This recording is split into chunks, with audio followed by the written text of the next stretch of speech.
Assalamualaikum warahmatullahi wabarakatuh. Perkenalkan, saya Febrian Farah dari SI4202. Di sini saya akan menjelaskan tentang tugas level API minggu keempat, mata kuliah EAI atau Enterprise Architecture Integration. Nah, untuk topik kali ini saya akan menjelaskan dan memaparkan sekaligus juga memberikan step by step bagaimana caranya mengimplementasikan database API atau API untuk sebuah website. Nah, di sini saya akan membuka topiknya itu tentang negara China.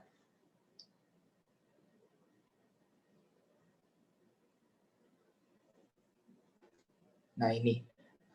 Jadi, pada awalnya saya membuat dokumen HTML, lalu saya membuat title China punya. Nah, pada awalnya saya membuat background, lalu saya membuat class division menggunakan font Jumbotron sebagai header. Terus saya menggunakan display 9 pertumbuhan kasus COVID-19 di China. Lalu di sini saya buat kontainer lagi untuk wadah implementasi API ke level data integration. Nah, lalu sudah saya buat kontainer, saya tambahkan gambar di sini sebagai pemanis. Untuk teks CSS-nya kita buat kontainer lagi. Nah, ini adalah salah satu bentuk implementasi juga. Jadi saya di sini akan mencoba membuat 2 implementasi. Yang pertama adalah total nomor atau total akumulasi kasus konfirmasi, kasus konfirmasi positif maksudnya. Kedua itu adalah kasus sembuh dan kasus meninggal di China. Nah, di sini sebelum ini kita buat dulu dan kita tarik dulu. Nah, ini kita tarik dulu dokumen function ready, di mana saya membuat var-nya itu confirm, death, dan recovered. Lalu saya buat juga data HTML untuk nanti try catch itu, jadi nanti kode ini tuh yang sebagai kode kunci yang bisa nanti mengintegrasikan data tersebut, seperti itu. Nah, sesudah saya buat data confirm, death, dan recovered, saya tarik ke bentuk pertama, yaitu total, di mana data confirm di sini 99 ini adalah default. Lalu saya buat beberapa kotak. Saya buat 3 kotak di sini. Yang pertama tuh yang tadi itu adalah kasus positif, sembuh, dan meninggal. Nah, sudah saya bentuk 3 kotak ini, saya implementasikan lebih lanjut sehingga rekan-rekan bisa melihat secara detail kasus positif, kasus sembuh, dan kasus meninggal per harinya. Nah, bagaimana implementasinya? Saya membuat script di sini. Saya membuat beberapa var. Ada date 1, date 2, di mana ini array ya. Nanti isinya itu adalah, nah ini, isinya itu adalah database dari API. Jika kita follow link di sini, kita bisa melihat ya, mentahan datanya itu seperti apa.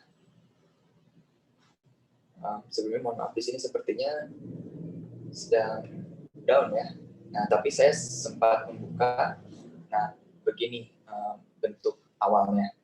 Nah, di sini ada country, ini China, seperti yang sudah saya bawa. Ada country code, ada province, city code, latitude, longitude, cases, status recovered, date, dan lain-lain.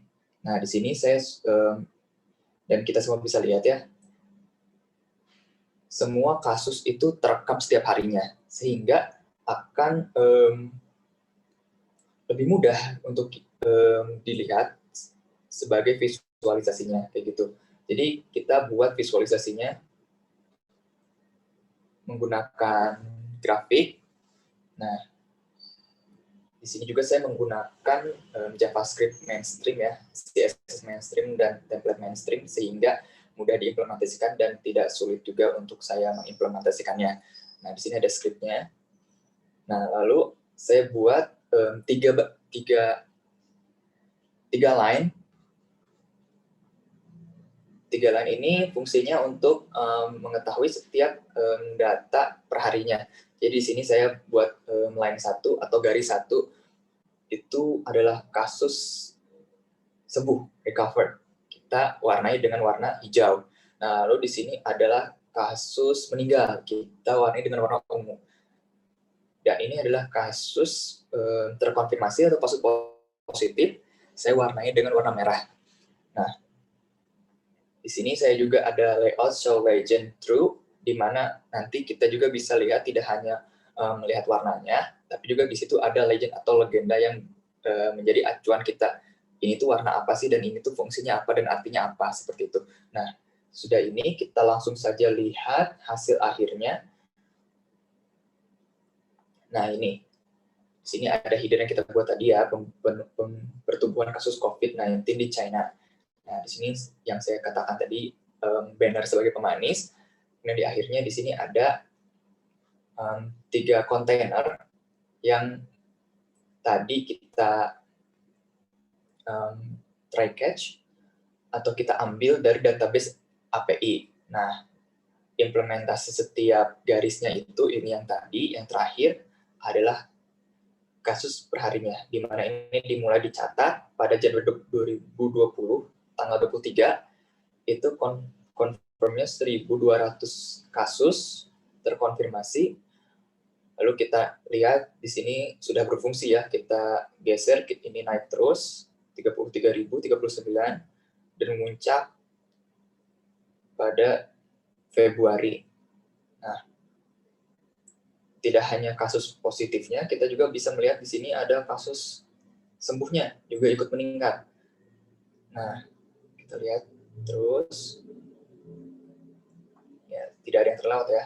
Dan ini memuncak di tanggal 10 Maret tahun 2021 dan menurun lagi di tanggal 12 Maret tahun 2021.